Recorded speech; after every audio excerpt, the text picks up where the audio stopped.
আহিবো বাহাচনে মায়ে মিতাপ ক্রাহে যায় কুরনস হো। নমস্কার, দ্য ওয়ালে সকলকে স্বাগত।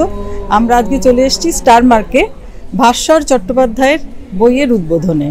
পত্রভারতী থেকে আলিয়া নামে একটা বই প্রকাশিত হতে চলেছে, হয়েও গেছে আর কি, হতে চলেছে না, হয়ে গেছে। তো ভাস্বরকে আমরা জিজ্ঞেস করব যে আলিয়াতে বিষয়টা কি। আলিয়া দুটো মেয়ের গল্প, দুজনের নামই আলিয়া, একজন আলিয়া বেগ, একজন আলিয়া ডেমিয়ানুক, একজন ইউক্রেনিয়ান, একজন কাশ্মীরি মুসলিম। আর গল্পের দুটো টাইম লাইন আছে, একটা হচ্ছে নাজিম মুভমেন্ট, যেটা 1940s দ্বিতীয় বিশ্বযুদ্ধ, আর একটা 1990 ওই সময়টাতে যখন কাশ্মীরি পণ্ডিতদের। এই দুটো বিষয়কে কেন্দ্র করেই আমার গল্প। আচ্ছা, কিন্তু এরকম কঠিন বিষয় তো কিভাবে তুমি এটাকে এত সাবলীলভাবে লেখো? মানে সেটা মানে কি তুমি মানে নিজে সচেতনভাবেই সেটা করো, নাকি তোমার কলমেই এরকম আসে? এটা তো বলা খুব মুশকিল সমাধি। আমার লিখতে ভালো লাগে তাই লিখি। আর আমার যেটা মনে হয় বারবার যে আমি খুব অতিরঞ্জিত ভাষায় লিখতে পারি না, আমি জানি না।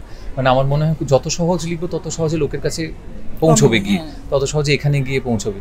তো সেই জন্যই লেখা। আর হ্যাঁ, মানে সাবজেক্টটা ভীষণ শক্ত, আমাকে প্রচুর পড়তে হয়েছে, প্রচুর রিসার্চ করতে হয়েছে। কারণ আমি যেটা নিয়ে লিখছি এটা ইতিহাস, এটা সম্পর্কে কোনো আজে বাজে তথ্য পেশ করা যাবে না। তো সেই জন্য আমি প্রচুর খেটেছি বইটার জন্য, প্রচুর খেটেছি। এবং কেন বাঁচলাম, আমার মনে হলো যে এটা নিয়ে একটু লেখা দরকার। কারণ আমার মনে হয়েছে যে বাংলায় হয়তো এতটা ডিটেলসে লেখা নেই কোনো বই, আমার মনে হয়েছে সেটা, সেজন্যই লেখা, আর কোনো কারণ না। তোমার বইয়েরও কেন্দ্রীয় চরিত্র দুজন মহিলা। হ্যাঁ। তো মানে এরকম মহিলা কেন্দ্রিক বই কি তুমি বেশি লেখো? মহারানী দিদ্দা এরকম? না, মহিলা কেন্দ্রিক বই এটা আমার সেকেন্ড।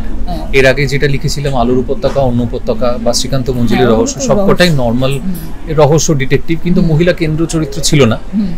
এইটা তো অবশ্যই। আর কাশ্মীর সম্বন্ধে তোমার মানে খুব একটা দুর্বল জায়গা আর কি তৈরি হয়েছে, তো সেটা কেন? মানে আমার মনে হয়েছে ওখানকার লোকেরা ভীষণ মিসআন্ডারস্টুড। আমার এখানকার বন্ধু বান্ধব যারা আমাকে দেখার পর কাশ্মীর গেছে, তারা যাওয়ার সময় আমাকে ফোন করে বলেছে বেঁচে ফিরতে পারবো তো? এসে বলেছে যে না, আমরা যা দেখি তা তো নয়, সবটাই খুব ভালো, মানুষজন এত ভালো, তাহলে কেন এরকম দেখানো হয় আমাদের? তো সেইখান থেকেই আমার কাশ্মীরের প্রতি প্রেম এবং ওখানকার ভাষা, গান ইত্যাদি এসব জানি। সেই জন্যই মনে হচ্ছে যে ওরা একেবারেই প্রান্তিক মানুষ, আর ওরা আমাকে ভালোবাসে শুধুমাত্র ওদের ভাষা জানি বলে, গান গাইতে পারি বলে। ওখানে গিয়েই তুমি ভাষাটা রপ্ত করেছো? না, রপ্ত এখানে করেছি, ওখানে গিয়ে মনে হচ্ছে যেটা কি ভাষা এটা আমায় জানতে হবে।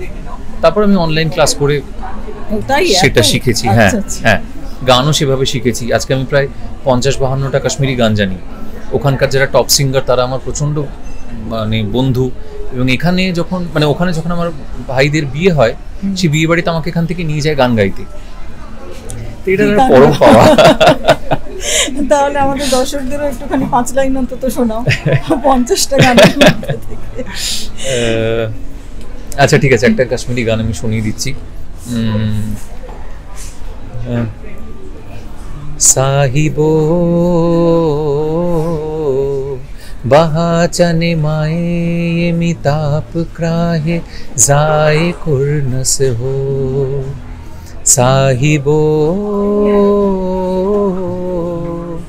अकर से रुसवायत लोलनाए जाए कुरनस हो। Thank you. 2 দশকের বেশি আমি ভাস্বরকে চিনি, এবং ভাস্বরের সাথে আমার সর্বব্যাপারেই একটা আদান প্রদান হয়। আমি খুব পজিটিভ ওর কাছ থেকে অনেক কিছু আমরা, এবং সমস্যায় পড়লেও আমরা দুজনের সাথে আলোচনা করি। এবং সেই জন্য প্রথম থেকেই ভাস্বরের লেখা বই, খবরের কাগজে বেরোনো গল্প, ভাস্বর যখন যেটা শেয়ার করে বা ওর ফেসবুক পোস্ট বা যেগুলো করে, আমি খুবই ফলো করি। কারণ ভাস্বর খুব অর্গানাইজড এবং খুব ডিসিপ্লিন একটি ছেলে, এবং ঠিক আমার 180 ডিগ্রি উল্টো দিকে থাকে আর কি। যে মানে বিভিন্ন অনুষ্ঠানে আমরা গেছি, 9টা 9:30 সময় আমাদের হই হুল্লোড় শুরু হবে, ভাস্বর টুক করে বাড়ি চলে গেল। সেই ভাস্বরকে আমি পছন্দ করি। অনেকে সেটা করে কিন্তু মেনটেন করতে পারে না, ভাস্বর সেটা করেছে। সেই ভাস্বরের লেখাগুলো যে কী ভালো, আর বিষয়বস্তু এত সুন্দর, দেশ দুনিয়া ঘেরা, সেটা আমার কাছে খুব ভালো লাগা। সেই অনুষ্ঠানে ওই জন্যে আমি অনেক দিন থেকে বলছি ভাস্বর এটা আমি থাকবোই, ভালো লাগছে। বই পড়ে জানাবো এবার কিনা। আমরা সঙ্গে পেয়ে গেছি পত্রভারতীর কর্ণধার ত্রিদীপ কুমার চট্টোপাধ্যায়কে। ভাস্বরের বই ছেপে আপনার কীরকম আনন্দ হয়েছিল? খুব আনন্দ হচ্ছে, আরও আনন্দ হচ্ছে আপনারা সবাই এসছেন বলে। এবং ভাস্বরের লেখার যে প্রসাদ গুণ, তার গবেষণা তাকে কখনো প্রসাদ গুণ নষ্ট করেনি।